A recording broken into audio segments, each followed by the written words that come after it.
এক ছিল বিস্তীর্ণ জঙ্গল।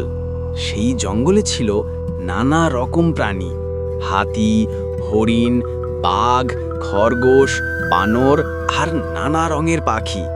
কিন্তু তাদের সবার রাজা ছিল এক বিশাল, সাহসী এবং বলবান সিংহ।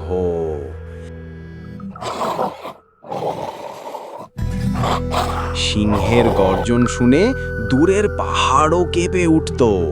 তার সামনে কেউই সাহস করে দাঁড়াতো না।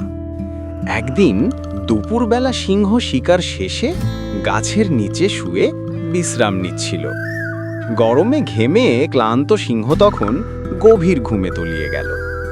ঠিক সেই সময় এক ছোট্ট ইঁদুর খাবারের সন্ধানে ঘুরতে ঘুরতে এসে পড়ল সিংহের মাথার কাছে। সে সিংহের গায়ের উপর চড়ে খেলতে লাগলো।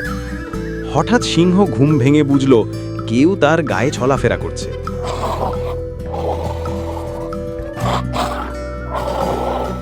সে প্রচণ্ড রাগে গর্জন করে উঠল এবং ইঁদুরটিকে ধরল। ছোট্ট প্রাণীটি ভয় পেয়ে কাঁপতে লাগলো। তার ছোট ছোট চোখে জল চলে এলো। কাঁপা গলায় সে বলল, হে বনরাজ, আমাকে ক্ষমা করুন। আমি জানতাম না আপনি এখানে ঘুমোচ্ছেন। আমি খুব ছোট, কিন্তু যদি আপনি আমাকে ছেড়ে দেন, আমি একদিন নিশ্চয়ই আপনার উপকার করব। সিংহ তখন হেসে উঠল। সে ভাবল, এই ছোট্ট ইঁদুর আমার মতো রাজাকে কিভাবে সাহায্য করবে? তবু তার মনে করুণা জাগল। রাজা হওয়া মানেই শুধু শক্তি দেখানো নয়, দয়া দেখানোও একটি গুণ। তাই সিংহ থাবা তুলে ইঁদুরটিকে ছেড়ে দিল। বলল, যাও, এবার থেকে অন্যের ঘুম ভাঙিও না।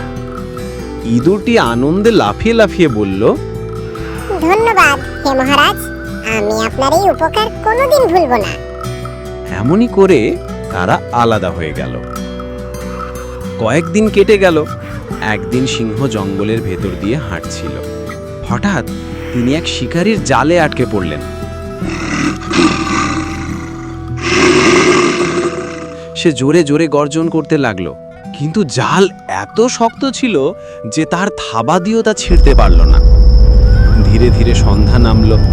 শিকারীরা ভাবল সকালে এসে সিংহটিকে ধরে নিয়ে যাবে। সিংহ অসহায় হয়ে পড়ল। তার চোখে জল চলে এলো। সে ভাবল, এভাবেই হয়তো আমার শেষ হবে। ঠিক তখন দূরে ছোট্ট ইঁদুরটি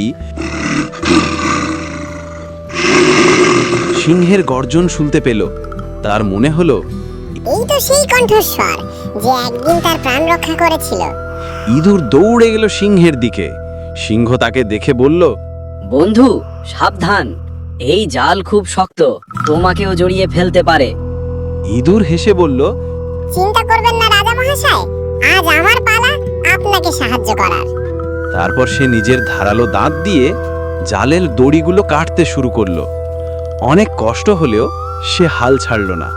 একের পর এক দড়ি ছিঁড়ে যেতে লাগলো। কিছুক্ষণ পরেই সিংহ মুক্তি পেল। মুক্ত হয়ে সিংহ অবাক হয়ে ইঁদুরের দিকে তাকিয়ে বলল, বন্ধু, আমি ভুল করেছিলাম, তোমাকে তুচ্ছ ভেবেছিলাম, কিন্তু আজ তুমি প্রমাণ করে দিলে যে ছোট হলেও কেউ অকাজের নয়। ইঁদুর বিনীতভাবে বলল, আপনি যদি সেদিন দয়া না করতেন, আজ আমি থাকতাম না। তাই আপনার ঋণ শোধ করতে পেরে আমি খুশি। সিংহ হেসে বলল, তুমি শুধু ঋণ শোধ করনি, তুমি আমার চোখ খুলে দিলে। আমি শিখলাম, শক্তি বড় কথা নয়, সহানুভূতি ও বন্ধুত্বই প্রকৃত মহত্ব। তারপর থেকে সিংহ আর ইঁদুরের মধ্যে গভীর বন্ধুত্ব গড়ে উঠল।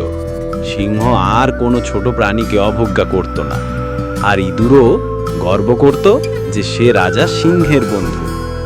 বনের অন্য প্রাণীরাও এই ঘটনার কথা শুনে অবাক হলো। সবাই বুঝল যে দয়া ও বন্ধুত্ব কখনো বৃথা যায় না। কেউ ছোট বলে তাকে অবজ্ঞা করা উচিত নয়, কারণ সময় এলে ছোটরাও বড় কাজ করতে পারে। সেই দিন থেকে পুরো জঙ্গলেই এক শিক্ষা ছড়িয়ে পড়ল।